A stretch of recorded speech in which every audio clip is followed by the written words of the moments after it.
なんじゃないの？今回は耳鼻科で巻き起こったくしゃみ連発バトルのお話です。ある日、耳鼻科に2人の患者が。ヘクション。またくしゃみ？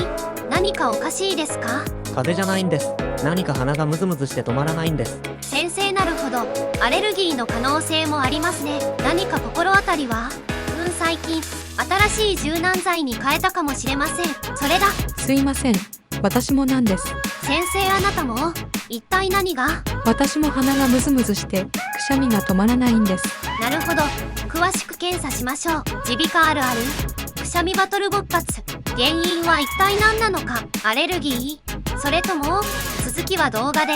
チャンネル登録、高評価もよろしくね。